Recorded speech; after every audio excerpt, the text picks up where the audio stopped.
Welcome to our channel, where today we're diving into the dark and chilling world of serial killers from New York City. From the notorious Son of Sam to the lesser-known but equally terrifying the Gypsy Hill Killer, this city has seen its fair share of heinous crimes committed by some of the most infamous serial killers in history. Join us as we take a closer look at the twisted minds and brutal actions of these individuals and explore the impact their crimes had on the city and its residents. So grab a cup of coffee, sit back, and prepare to be horrified as we delve into the world of New York's most notorious serial killers. Let's begin.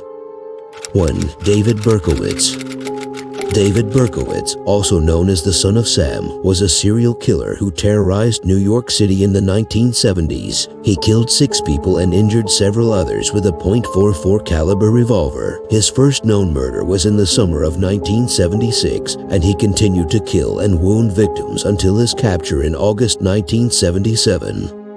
Berkowitz's murders were characterized by their randomness and apparent lack of motive. His victims were mostly young women and couples sitting in parked cars in quiet residential neighborhoods. The killings caused widespread fear and panic in New York City, and the police were under intense pressure to capture the killer. Berkowitz was finally caught after a string of letters he sent to the police and the media were analyzed for handwriting and other forensic evidence. He was also linked to the murders through ballistics evidence.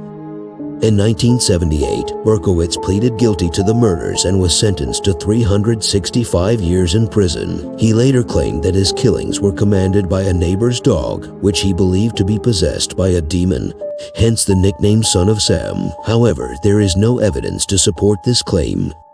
Berkowitz has been serving his sentence in various maximum security prisons in New York State. He has been denied parole several times and is not eligible for parole until 2136. 2. Joel Rifkin. Joel Rifkin is a serial killer who murdered 17 women in New York City between 1989 and 1993. He targeted primarily sex workers and drug-addicted women, often luring them into his car with promises of drugs or money. Rifkin would then strangle them, dispose of their bodies in remote locations, and use their personal identification to establish new identities for himself. Rifkin's killing spree went unnoticed for several years, as many of his victims were not reported missing and their bodies were not immediately identified. He was finally caught in June 1993 when a police officer pulled him over for a missing license plate on his truck and discovered the decomposed body of a woman in the back of the vehicle. Rifkin was arrested and charged with murder. He pleaded not guilty by reason of insanity, but was found guilty on multiple counts of murder and sentenced to 203 years in prison without the possibility of parole.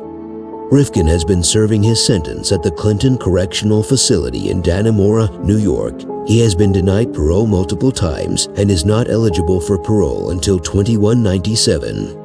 It's important to note that Rifkin's actions caused immeasurable harm to his victims and their loved ones. It is not advisable to glorify or romanticize his actions in any way. 3. Gary Ridgway. Gary Ridgway, also known as the Green River Killer, was a serial killer who murdered at least 49 women in the state of Washington, primarily in the Seattle and Tacoma area during the 1980s and 1990s. His victims were primarily young women who were involved in prostitution or drug addiction, and many of them had been reported missing. Ridgway's killing spree went unnoticed for several years, as the victims were not immediately identified and their bodies were often found in remote locations. The case became known as the Green River Killings, named after the location where the first 5 victims were found near the Green River in Washington state. Ridgway was finally caught in 2001 after DNA evidence linked him to several of the murders. He pleaded guilty to 48 counts of murder and was sentenced to life in prison without the possibility of parole. In 2003, he later admitted to the murder of an additional victim, bringing the total number of confirmed victims to 49.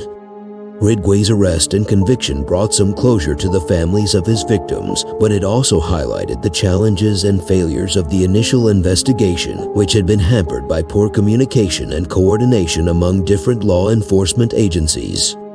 It's important to note that Ridgway's actions caused immeasurable harm to his victims and their loved ones. It is not advisable to glorify or romanticize his actions in any way.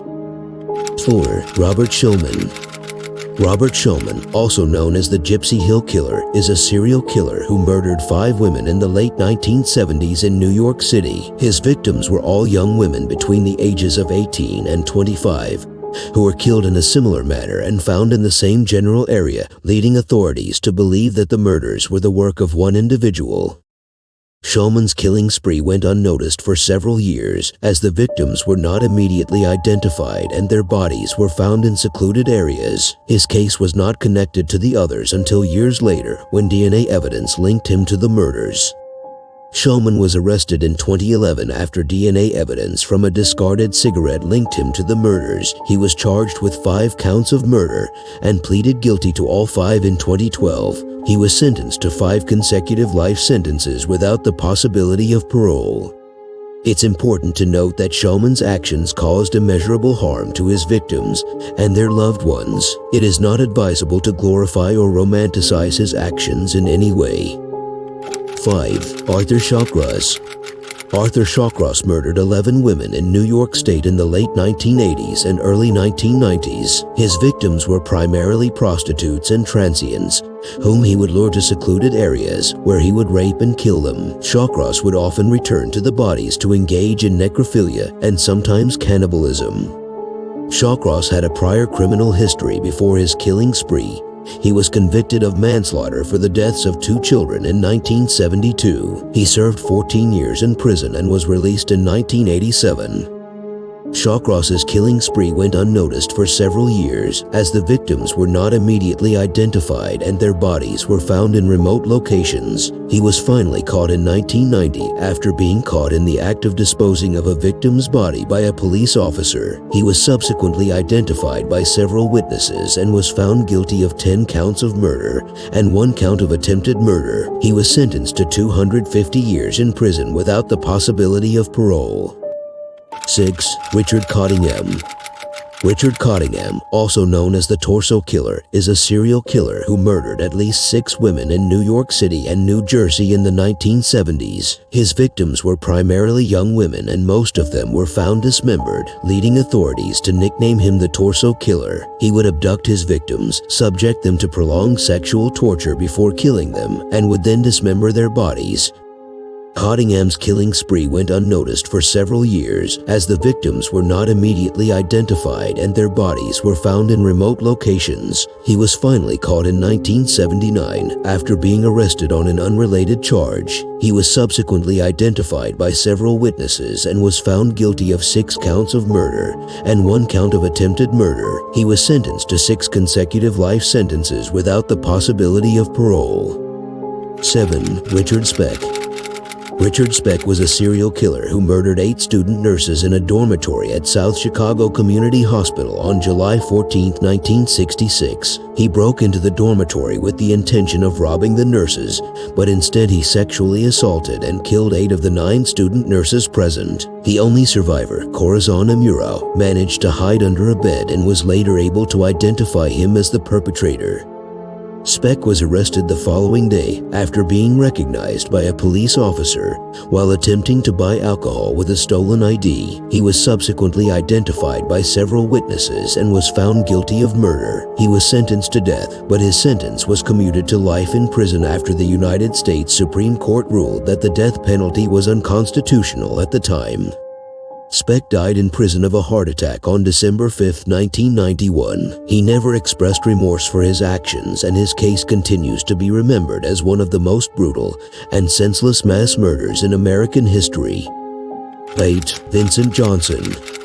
6 women in Brooklyn, New York City in the mid to late 1980s. His victims were primarily young African American women, whom he would strangle with their own clothing in abandoned buildings. He would often leave the bodies in public places where they were quickly found, leading authorities to believe that the killer was taunting them. Johnson's killing spree went unnoticed for several years, as the victims were not immediately identified and their bodies were found in public places. He was finally caught in 1986 after a police officer saw him leaving an abandoned building where the body of one of his victims was found. He was subsequently identified by several witnesses and was found guilty of 6 counts of murder. He was sentenced to 6 consecutive life sentences without the possibility of parole. 9. Kendall Francois.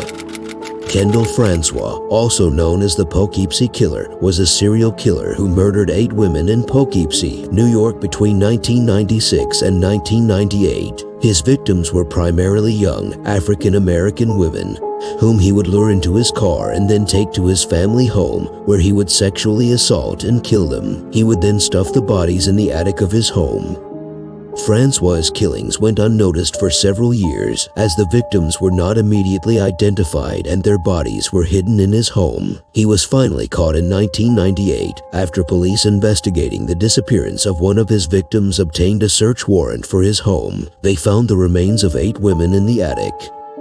Francois pleaded guilty to 8 counts of murder and was sentenced to life in prison without the possibility of parole. He died in prison in 2014. 10. Robert Hansen. Robert Hansen, also known as the Butcher Baker, was a serial killer who murdered at least 17 women in Alaska between 1971 and 1983. He would lure his victims, mostly sex workers and strippers, into his car and then take them to remote areas where he would release them and hunt them down with firearms and knives. He would then return to his home with their belongings as trophies. Hansen had a history of crimes in New York before moving to Alaska. He was arrested in New York in the 1960s for burglary and forgery and served time in prison. He was eventually caught in 1983 after a woman who managed to escape from him helped the police to identify him. He was subsequently charged with 4 counts of murder and pleaded guilty to 4 of them. Hansen was sentenced to 461 years in prison. He died in prison in 2014. Thank you for watching our video on the disturbing world of serial killers from New York City. We hope you found it informative and thought-provoking. The stories of these notorious individuals serve as a reminder of the evil that can exist in our world and the importance of continuing to work towards understanding and preventing such atrocities. We appreciate your support and your continued engagement with our channel. Don't forget to subscribe and hit the notification bell to stay updated on our latest videos. And as always, be safe and take care.